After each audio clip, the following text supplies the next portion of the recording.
Rais wa Marekani Donald Trump amemkosoa vikali rais wa Israel Isaac Herzog kwa kushindwa kumpa msamaha waziri mkuu Benjamin Netanyahu ambaye anakabiliwa na mashtaka ya rushwa. Akizungumza na waandishi wa habari Alhamis, Trump alimwelezea Netanyahu kama kiongozi wa kipekee sana wakati wa vita, kisha akamshambulia Herzog kwa kutokutoa msamaha wa rais.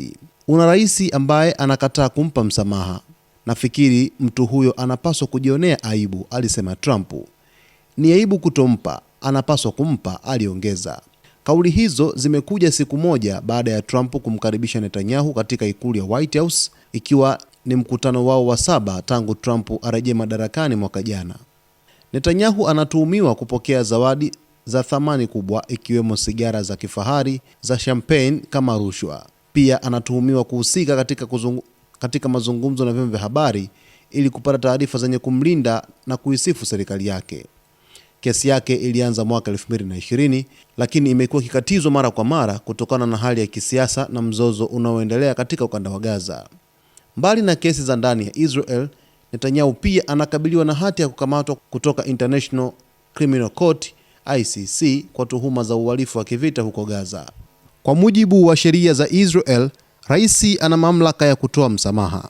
Hata hivyo, ofisi ya Herzog imesema kuwa ombi la msamaha la Netanyahu bado linafanyiwa mapitio katika Wizara ya Sheria kwa kuzingatia taratibu za kisheria. Katika taarifa yake, urais wa Israel ulisema, Israel ni taifa huru linaloongozwa kwa misingi ya utawala wa sheria.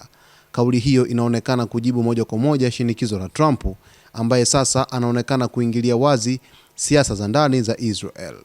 Shinikizo la Trump linaonyesha uhusiano wa karibu kati yake na Netanyahu. Wote wawili ni wanasiasa wa mrengo wa kulia ambao wamewahi kukabiliwa na changamoto za kisheria, lakini wakaendelea kubaki na ushawishi mkubwa kisiasa.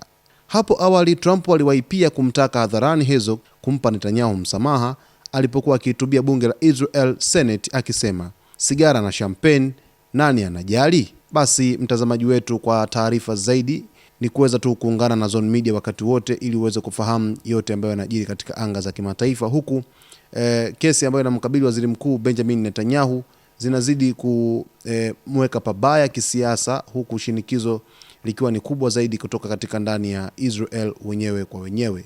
Usisahau kusubscribe, kulike, kucomment pamoja na kushare kwa taarifa zaidi kuhusu yanayojiri katika ulimwengu.